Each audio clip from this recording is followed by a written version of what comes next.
نحمده ونصلي ونسلم على سيدنا ومولانا محمد وآل محمد أما بعد فأعوذ بالله من الشيطان الرجيم بسم الله الرحمن الرحيم قال الله تبارك وتعالى في كلام المجيد وفرقان الحميد ولا تلبسوا الحق بالباطل صدق اللہ مولانا العلی العظیم صلوات۔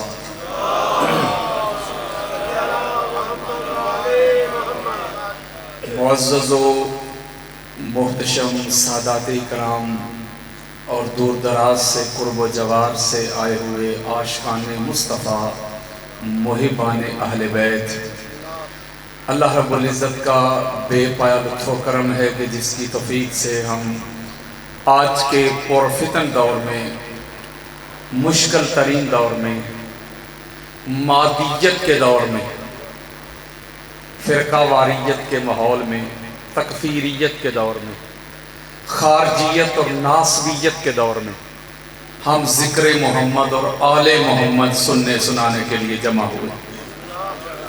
اللہ تعالی ہم سب کا آنا جانا سننا سنانا اپنی بارگاہ میں قبول فرمائے، اور جو بانیان ہیں شیر علی بھائی بالخصوص، جنہوں نے آقا علیہ الصلوۃ والسلام کی اہل بیت اطہار کے ذکر کی یہ پاک محفل اور مجلس سجائی ہے، اللہ ان کے گھر کو سجا دے، اللہ کاروبار میں برکت دے، رزق میں برکت دے، اولاد میں برکت دے، محبت اہل بیت میں برکت دے، اور جو آقا علیہ الصلوۃ والسلام کے امتی بیمار ہیں، اللہ تعالیٰ ان کو امام زین العابدین علیہ السلام کے واسطہ سے، ریفرنس سے، ذریعہ سے شفا عطا کرے، اور جہاں سے بھی دور دراز سے قرب و جوار سے جو نیک اور جائز خواہشات لے کے آیا ہے، اللہ سب کی جولیاں بھر کے بھیجے۔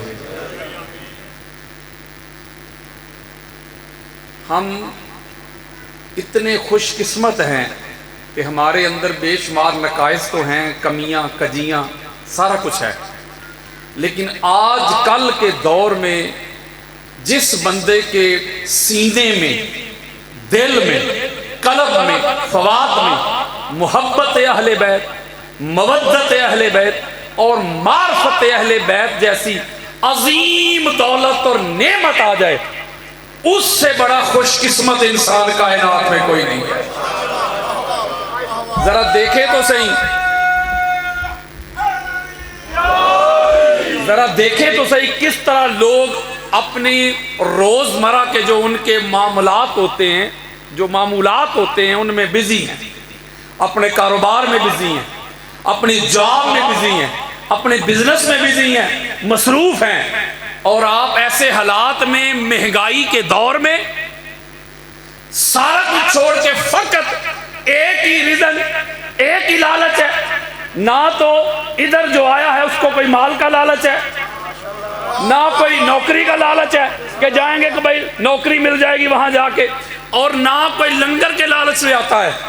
ہر روز انسان اپنے گھر سے کھا کے سوتا ہے۔ بولو یار، اس کا مطلب ہے آئے ہو، لالچ تو ہے، بغیر لالچ کے کوئی نہیں آیا، لالچ ایک ہی ہے، تاجدار کائنات کی آل راضی ہو جائے۔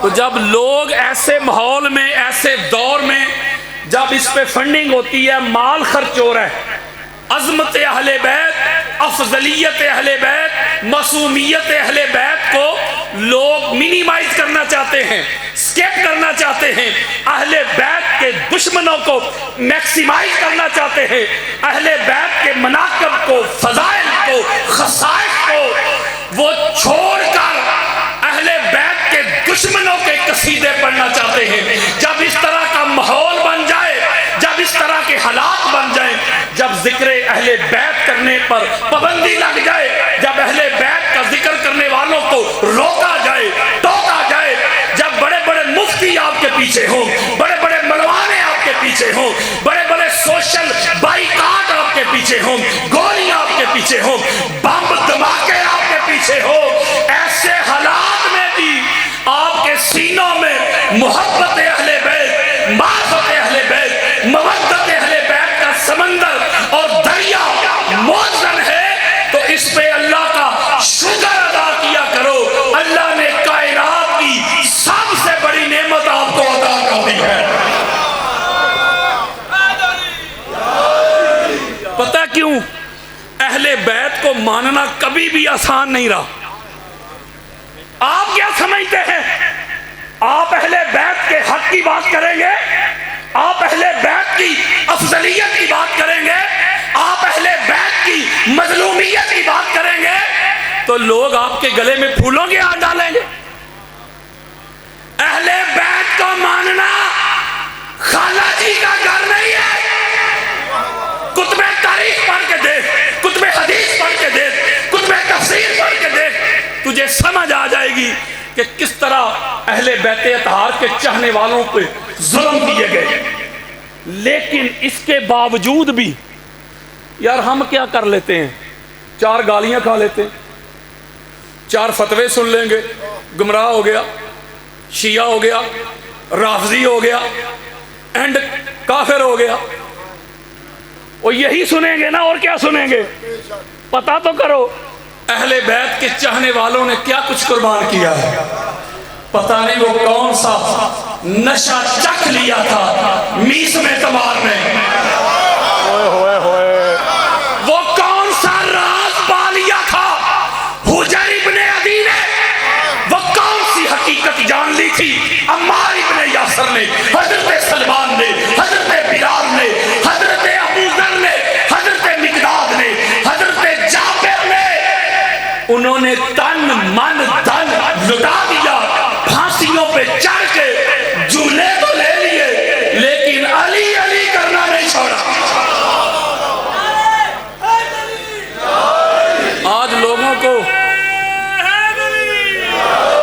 آج لوگوں کو مغالطہ لگ گیا کہ شاید یہ بین کرنے سے، لائسنس ایشو نہ کرنے سے یہ ذکر حسین چھوڑ دیں گے، ڈرانے دھمکانے سے ذکر حسین چھوڑ دیں گے، گولیاں چلانے سے ذکر حسین چھوڑ دیں گے، بم دھماکوں سے ذکر حسین چھوڑ دیں گے.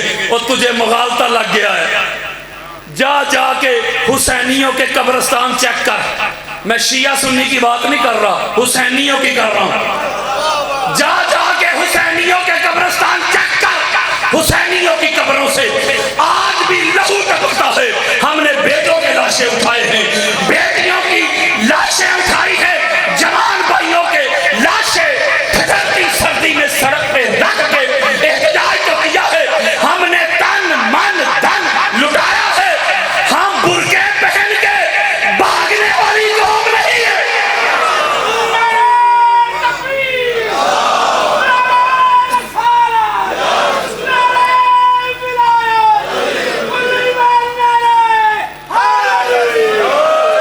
حسینی تن من دھن تو لٹا سکتا ہے لیکن علی ولی اللہ پہ کمپرومائز نہیں کر سکتا. عزاداری حسین کے جلوس پہ کمپرومائز نہیں کر سکتا. اور بڑے بڑے امیہ آئے، بڑے بڑے ولید آئے، بڑے بڑے یزید آئے، ذکر اہل بیت کو روکنے کے لیے زیاد تک آتے رہے. وہ ذکر حسین کو روکنے والے مر گئے، مٹ گئے، ہواؤں میں اڑ گئے. لبیک یا حسین کی صدائیں کل بھی آتی تھی، لبیک یا حسین کی صدائیں آج بھی آتی ہیں، لبیک یا حسین کی صدائیں قیامت تک آتی رہیں گی.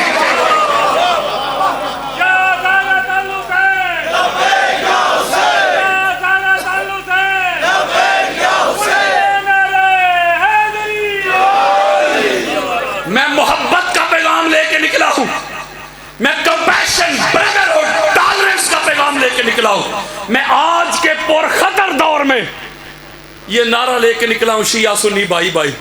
میں آج کے دور میں نعرہ لے کے نکلا ہوں، اپنی فقہ کو چھوڑو نا، دوسری کو چھیڑو نا، قریب آ جاؤ.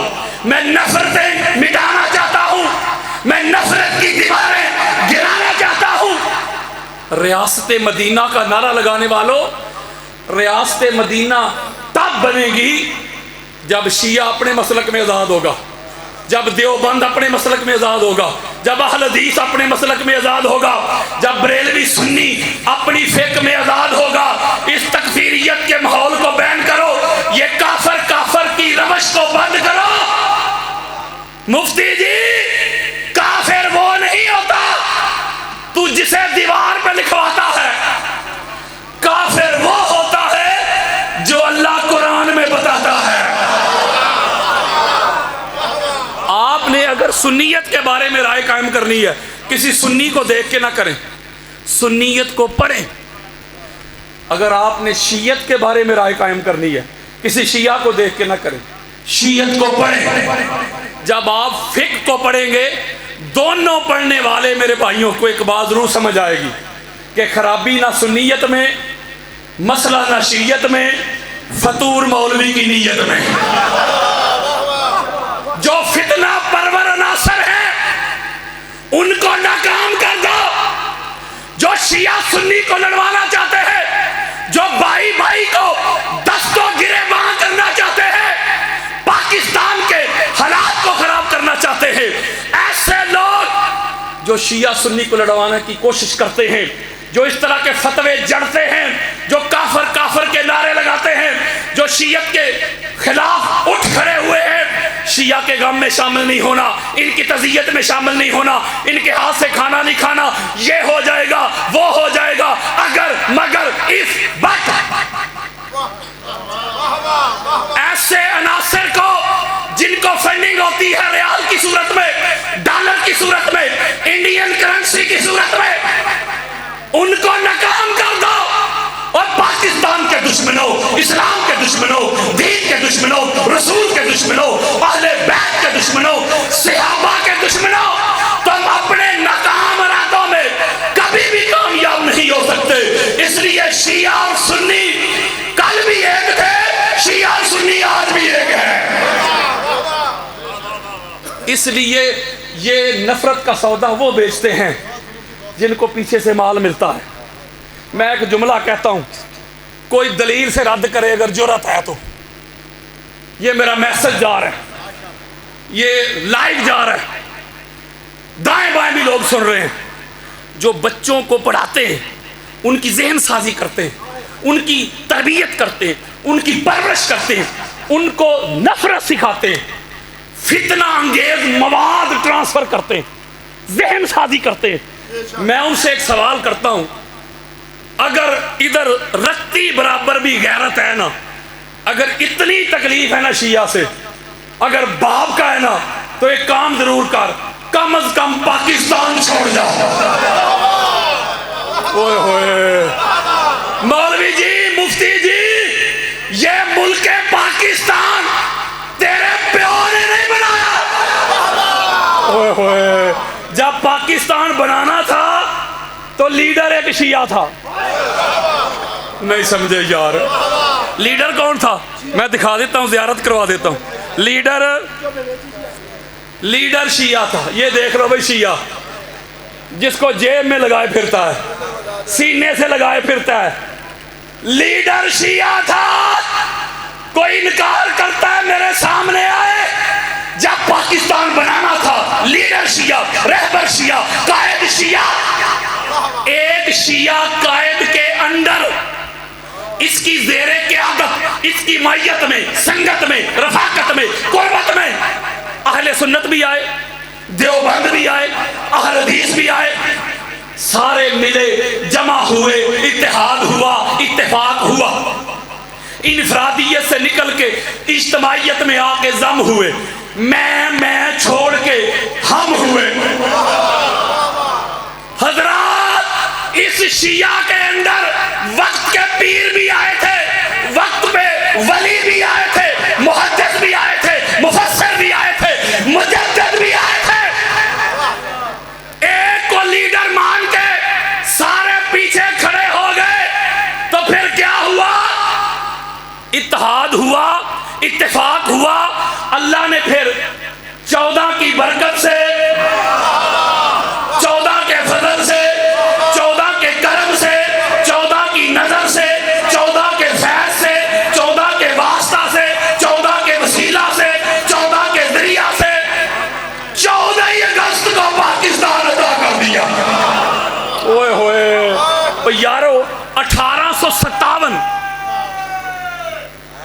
زندہ باد، 1857، 1857 سے یہ آزادی کی سٹرگل شروع ہو گئی تھی، تو یہ 14 اگست کیوں؟ اور جاگو یار، وہ 15-16 کیوں نہیں ہوئی؟ 14 کیوں؟ آؤ اس کیوں کا جواب دوں۔ اللہ جانتا تھا کہ یہ جو 14 کے نام پہ ملک دے رہا ہوں، 2 طبقات ہوں گے اس ملک میں، ایک 14 کا فالور، 14 کے فالور، 14 کے غلام، دیوانے، پروانے، مستانے، ان کو تو 14 کے عدد سے بھی اتنی محبت ہوگی وہ لاکھوں روپیہ خرچ کریں گے گاڑی کا نمبر 14 آ جائے، ہزاروں روپیہ لگائیں گے اور موبائل نمبر میں 5 12 14 72 آ جائے۔ 14 کے ماننے والے تو سارا سال 14 کے عدد سے بھی پیار کریں گے، لیکن ناسبیت اور خارجیت پہ اللہ نے ایسا کیٹو پہاڑ گرایا ہے، اللہ نے کہا منکر بھی کہیں گے کل 14 ہے، پرسوں 14 ہے، ترسوں 14 ہے، نیا لباس سلوائیں گے، بچوں کو پیسے دیں گے، وہ خوشی منائیں گے، جشن منائیں گے۔ ان کو غازی عباس کا علم تو اٹھانا شاید نصیب نہ ہو، اور پاکستانی علم وہ بھی اٹھائیں گے، گھروں پہ سجائیں گے، گاڑیوں پہ لگائیں گے، دفاتر پہ سجائیں گے، منکر بھی 14 14 کہہ کے 14 کا جشن منائیں گے۔ ہائے ہائے ہائے، یہ ہے 14 اگست کی حکمت یار۔ لو جی، میں مفتی صاحب کے انداز میں ان کو جواب دیتا ہوں، اسے کہتے ہیں الزامی جواب، یعنی جس طرح دا منہ انجدی چپیڑ، جس طرح اس نے کہا تھا میں بھی اسی طرح کہتا ہوں۔ تو بھاگ کے دکھا شیعہ سے، تیری جیب میں شیعہ، تیرے گھر میں شیعہ، تیرے اکاؤنٹ میں شیعہ، تیری زکوٰۃ کی فنڈنگ میں شیعہ، وہ تیرے چندے کی گرائی میں شیعہ، تیرے سر پہ شیعہ، تیرے دفتر پہ شیعہ، تو جہاں جہاں جائے گا شیعہ کو آگے پائے گا۔ اس کا مطلب یہ ہوا کہ نفرت ختم کرو۔ اللہ تعالیٰ ہر ایک کی حکمت کو جانتا ہے، اللہ کو پتا تھا اس کا حل کیسے کرنا ہے۔ اس ملک کا خواب دیکھنے والا بھی حسینی اور تعبیر دینے والا بھی حسینی، اور پائیا اقبال سے بڑا حسینی میں نے نہیں آج تک دیکھا۔ کسی نے آپ کو اقبال سنایا نہیں، کسی نے آپ تک اقبال پہنچایا نہیں۔ پوچھتے کیا ہو مذہب اقبال، میں نہیں کہہ رہا، اقبال کہہ رہا، پوچھتے کیا ہو مذہب اقبال، یہ گناہگار بوترا بھی ہے۔ اس کا مطلب ہے جب پاکستان بنانا تھا پھر بھی اتحاد ضروری تھا نا، آج اگر پاکستان بچانا ہے پھر بھی اتحاد ضروری ہے۔ یہ میرا ایک میسج ہوتا ہے جو میں پوری دنیا میں ایک میسج کنوے کر رہا ہوں، اس کو اب ادھر ہی چھوڑ رہا ہوں۔ اب میں اتنی دور سے ٹریول کر کے آیا ہوں، قرآن اور حدیث کا میں نے ایک ایسا موضوع آپ کو سنا کے جانا ہے، سارا سال آپ یاد رکھیں گے، لیکن شرط ہے کہ اثر کرے نہ کرے سن تو لے میری فریاد، نہیں ہے داد کا طالب یہ بندہ آزاد، اور انداز بیاں گرچہ بہت شوق نہیں، شاید کہ تیرے دل میں اتر جائے میری بات، اور کہتا ہوں وہی بات، سمجھتا ہوں جسے حق، نیابلہ مسجد ہوں نہ تہذیب کا فرزند، اپنے بھی خفا مجھ سے ہیں بیگانے بھی ناخوش، میں زہر حلاہل کو کبھی کہہ نہ سکا کند، مشکل ہے کہ ایک بندہ حق بینو حق اندیش، خشا کے تودے کو کہے کوہ دماوند۔ آپ لوگوں کا مہمان بھی ہوں، فرض کریں کسی کو میں اچھا نہیں لگتا، مجھے دفع کریں، ذاکر کو نہ دیکھیں مذکور کو دیکھیں، یہ نہ دیکھیں کہ ذکر کون کر رہا ہے، یہ دیکھیں کہ ذکر کن کا ہو رہا ہے۔ آپ تو ان لوگوں، ان ہستیوں کے ماننے والے ہیں جن سے بڑا کائنات میں مہمان نواز کوئی نہیں، وہ تو قاتلوں کو بھی شربت پلا دیتے، اس لیے آپ لوگوں کا مہمان بھی ہوں۔ اب میں موضوع شروع کرنے لگا ہوں۔ اللہ تبارک و تعالیٰ آپ کو سلامت رکھے، آپ میرے سر کا تاج ہیں۔ قرآن مجید فرقان حمید کی سورہ بقرہ اس کی آیت نمبر 42 جو میں نے آپ کے سامنے پڑھی، اس میں اللہ نے فرمایا کہ لوگو وَلَا تَلْبِسُ الْحَقَّ بِالْبَاطِلِ، حق اور باطل کو مکس اپ نہ کیا کرو، حق اور باطل کو گڈ مڈ نہ کیا کرو، لنگڑی لولی بات نہ کیا کرو، یعنی کہ یہ نہ کیا کرو یہ بھی حق ہے یہ بھی حق ہے، حق کو حق کہا کرو، باطل کو بولو یار وَتَكْتُمُ الْحَقَّ، اور خبردار کسی مصلحت کے پیش نظر بھی حق کو چھپایا نہ کرو۔ نہیں سمجھے یار، میں اللہ کا قرآن دے رہا ہوں، میں کوئی شرح بھی نہیں کر رہا۔ اللہ کہہ رہا ہے کہ حق اور باطل کو مکس اپ نہ کرو، گڈ مڈ نہ کرو، اور لنگڑی لولی بات نہ کرو، قولاً سدیدا، جیسے اللہ نے کہا نا، سیدھی بات کرو، کھری بات کرو، دو ٹوک بات کرو۔ اور جب تمہیں حق کا پتہ چل جائے، حق کی معرفت ہو جائے، حق کی پہچان ہو جائے، تو پھر حق کو چھپایا بھی نہ کرو۔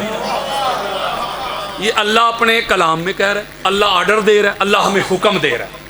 اس کا مطلب یہ ہوا کہ کچھ لوگ ایسے ہیں، اگر دو بندے آمنے سامنے ہو جائیں تو وہ کہہ دیتے ہیں نہیں نہیں نہیں جی یہ بھی حق ہے یہ بھی حق ہے۔ اسی کو اللہ روک رہا ہے۔ اسے کہتے ہیں خلط ملط کرنا، اسے کہتے ہیں گڈ مڈ کرنا، اسے کہتے ہیں مکس اپ کرنا، اسے کہتے ہیں لنگڑی لولی بات کرنا۔ اللہ کہتا ہے ایسا نہیں کرنا، جو حق پہ ہے نا ڈنکے کی چوٹ پہ کہو یہ حق ہے، اور جو باطل ہے اسے ڈنکے کی چوٹ پہ کہو کہ یہ باطل ہے۔ یہ اللہ نے قرآن میں ہمیں حکم دے دیا۔ اب اگلی بات، اب حق کو حق ہم تبھی کہہ سکتے ہیں نا جب ہمیں حق کی معرفت ہو، کوئی حق کی پہچان ہو، حق کا پتہ ہو تو کہیں گے نا یہ حق ہے۔ تو حق کو پہچانیں گے کیسے؟ اللہ کہہ رہا ہے کہ تم حق کو حق کہو، باطل کو باطل کہو، تو اس کی معرفت بھی تو ہونی چاہیے نا، پہچان بھی تو ہونی چاہیے۔ اب اللہ نے قرآن میں حق بھی بیان کیا اور باطل بھی بیان کیا۔ مثلا سب سے بڑی بات ہے، اللہ نے کہا کہ سب سے بڑا سب سے پہلا حق میں ہوں، کیونکہ جب تک آپ کو حق کا پتہ نہیں چلے گا تو حق کی پہچان نہیں ہوگی، تو اس کی اتباع کیسے کریں گے آپ، اس کو حق کیسے کہیں گے؟ سورہ یونس آیت نمبر 32 اللہ رب العزت نے فرمایا فَذَلِكُمُ اللَّهُ رَبُّكُمُ الْحَقُّ، فرمایا سنو جو تمہارا رب ہے نا وہ اللہ، وہ حق ہے۔ وہ کیا ہے؟ بولو یار، اللہ نے کہا کہ میں حق ہوں۔ اب پہلی پہچان ہمیں مل گئی کہ اللہ حق ہے، اللہ جو کہے وہ حق ہے، اللہ کا حکم حق ہے، اللہ کی وحی حق ہے، اللہ کا امر حق ہے، اللہ کا فرمان حق ہے، اللہ کا دین حق ہے۔ پہلی پہچان یا پہلا حق ہمیں قرآن سے ملا، اللہ۔ اب آگے چلیں، سورہ آل عمران، سورہ اس کی آیت نمبر 86 اللہ رب العزت نے فرمایا وَشَاهِدُوا أَنَّ الرَّسُولَ حَقٌّ، اب انہوں نے شہادت دے دی، گواہی دے دی کیا؟ کہ رسول اللہ بھی حق ہیں، یعنی حضور کیا ہیں؟ حق۔ حضور کی ذات سراپا حق ہے، حضور جو فرمائے حق ہے، حضور کا بولنا حق ہے، حضور کا حکم حق ہے، حضور کا آرڈر حق ہے، حضور کا فرمان حق ہے، حضور سراپا حق ہے۔ دو حق ہو گئے، بولو یار، دو حق ہو گئے۔ اب یہ دو حق کے بعد آ گیا تیسرا حق، پتہ تو چل جائے۔ سورہ محمد اس کے شروع میں اللہ نے فرمایا بِمَا نُزِّلَ عَلَى مُحَمَّدٍ وَهُوَ الْحَقُّ، فرمایا یہ قرآن جو ہم نے محمد صلی اللہ علیہ وآلہ وسلم پہ نازل کیا ہے نا، اتارا ہے، یہ قرآن بھی حق ہے۔ قرآن کیا ہے؟ اللہ بھی حق، رسول بھی حق، اور قرآن بھی، بولو یار، تین حق ہو گئے۔ اب چوتھا حق، سورہ توبہ پہ آئیں، آیت نمبر 33 اللہ رب العزت نے فرمایا هو الذی ارسل رسولہ بالہدی ودین الحق، کہ میں وہ اللہ ہوں جس نے رسول کو بھیجا دین حق کی اشاعت کے لیے۔ اس کا مطلب ہے کہ دین اسلام بھی حق، اللہ بھی حق، رسول بھی حق، قرآن بھی حق اور دین اسلام بھی حق. جو لوگ کہتے ہیں بھئی اللہ ہی حق ہے، اور حق کا پتہ فائدہ کیا ہے؟ یہ سورہ محمد کی آیت نمبر 2 کھولیں، جن کے پاس موبائل میں قرآن پہ سے کبھی کھول لیں. اب یہ حق کا فائدہ کیا ہے اور باطل کیا؟ اللہ نے پہچان بیان کر دی. اللہ فرمایا ذالک بأن الذین کفروا اتبعوا الباطل. یہ توجہ ذرا میرے طرف رکھنی ہے. اللہ کہہ رہا ہے کافر وہ ہیں جو باطل کی اتباع کرتے ہیں. قرآن کہہ رہا ہے یار کافر کے سر پہ سینگ نہیں ہوتے، کافر کے ہاتھ 4 نہیں ہوتے. اللہ قرآن میں کہہ رہا ہے کہ کافر کون ہیں؟ جو باطل کی اتباع کرتے ہیں، جو باطل کی پیروی کرتے ہیں، جو باطل کا کہا مانتے ہیں، جو باطل کے آگے سر جھکاتے ہیں، جو باطل کی اطاعت کرتے ہیں، وہ ہیں کافر. اللہ کا قرآن دے رہا ہوں. اچھا آگے مولا فرمایا وَأَنَّ الَّذِينَ آمَنُوا اتَّبَعُوا الْحَقَّ، اور فرمایا اور ایمان والے وہ ہیں جو حق کی اتباع کرتے ہیں. ہائے ہائے ہائے ہائے، جو حق کی پیروی کرتے ہیں، جو حق کے سامنے سر جھکاتے ہیں. اب پتہ چلا کہ حق کتنا ضروری ہے. حق کی اتباع کریں گے تو مومن بنیں گے، بولو یار، اور باطل کی کریں گے کافر بنیں گے. اور اتباع کہتے ہیں پریکٹیکل کو. جو کہتے ہیں نا اللہ ہی کافی ہے، وہی حق اللہ ہی کافی ہے. جو لوگ کہتے ہیں، میں ان سے سوال کرتا ہوں، جو کہتے ہیں اللہ ہی کافی ہے وہ کھڑا ہو جائے. اللہ قرآن میں کہہ رہا ہے کہ مومن وہ ہوگا جو حق کی اتباع کرے گا، کافر وہ ہوگا جو باطل کی اتباع کرے گا. کوئی کھڑا ہو کے مجھے ذرا اللہ کی اتباع کر کے تو دکھائے. کوئی نماز میں ذرا اللہ کی اتباع کر کے تو دکھائے. اللہ پڑھتا ہے نماز، اور اتباع کہتے ہیں پریکٹیکل کو. یار پریکٹیکل کسی کی بات ماننا. اب اللہ نماز پڑھتا ہے، نماز میں اللہ کی اتباع نہیں نہ ہو سکتی. اللہ روزہ رکھتا ہے، اللہ کی اتباع گئی. اللہ شادی بیاہ کرتا ہے، اللہ سوتا ہے، کھانا کھاتا ہے، لباس پہنتا ہے، سارے معاملات سے اللہ پاک ہے نا. بولو یار، مولا تو کہہ رہا ہے حق کی اتباع کرو گے، پیروی کرو گے، اطاعت کرو گے تو مومن بنو گے. اگر تو ہی حق ہے تو تیری اطاعت کیسے کرے، تیری اتباع کیسے کرے؟ اللہ نے کہا او سنو، او سنو تو صحیح، اتباع کے لیے کچھ اور حق بھی بھیجے ہیں. ان کی اتباع کرو گے، ان کا کہا مانو گے، ان کی پیروی کرو گے تو سمجھ لینا اللہ کی ہو گئی. اب وہ ذرا پتہ کرتے ہیں وہ حق کون سے. ابھی تک میں قرآن میں ہوں، پھر حدیث کی طرف آؤں گا. یہ سورہ آل عمران کی آیت نمبر 61 تو آپ کے بچوں کو بھی یاد ہے. وہ آیت مباہلہ. یار یہ ہاتھ جوڑ رہا ہوں آپ سے، تبلیغ کر رہا ہوں. ہو سکتا ہے مجلس کی جو ڈیمانڈز اور ریکوائرمنٹ ہوتی ہیں میں اس پہ فٹ نہیں آتا، پورا نہیں کرتا. مجھے جو بھی بلاتا ہے تبلیغ کے لیے، ادھر بھی تبلیغ کر رہا ہوں. میرے جانے کے بعد کوئی اگر مگر نہ کرے دائیں بائیں. جرأت ہے تو خطاب کے بعد مجھے ملے، میں جو کچھ سناؤں گا دکھا کے جاؤں گا. سنیت بتاؤں گا، سنیت بڑھاؤں گا، سنیت ہی پہنچاؤں گا. یہ سورہ آل عمران آیت نمبر 61. میں مباہلہ نہیں پڑھنے لگا. آپ کو پتہ ہے نا جب وہ نجران سے قافلہ پورا آیا تو وہاں کیا کہتا ہے اللہ حضور کو؟ ندعو ابنانا و ابناکم ونساءنا ونساءکم وانفسنا وانفسکم ثم نبتہل فنجعل لعنت اللہ علی الکاذبین. سونے ان کو کہہ دو ہم اپنے بیٹوں کو لاتے تم اپنے بیٹوں کو لاؤ. حضور نے اپنے بیٹے حسنین کریمین کھڑے کر دی. ہم اپنی عورتوں کو لاتے تم اپنی عورتوں کو لائیں. سیگا جمع کا ہے. یہ میں پھر کبھی بیان کروں گا جب مباہلے پہ بات کروں گا. لیکن بی بی پاک صرف ایک ہی گئی ہیں، اور ہم اپنے نفوس کو اپنی جانوں کو لاتے، تم اپنی جانوں کو لاؤ. جب مصطفیٰ کی جان کی باری آئی تو علی المرتضیٰ کو کھڑا کر دیا. یعنی 5 نفوس قدسیہ. اور پھر کہتے ہیں کہ جھوٹوں پہ اللہ کی لعنت. اب اس سے اگلی جو جڑی ہوئی آیت ہے، اوئے ہوئے، کوئی دوسری تیسری چھوڑ کے نہیں یار، اس کے ساتھ جڑی ہوئی، اس کے ساتھ بالکل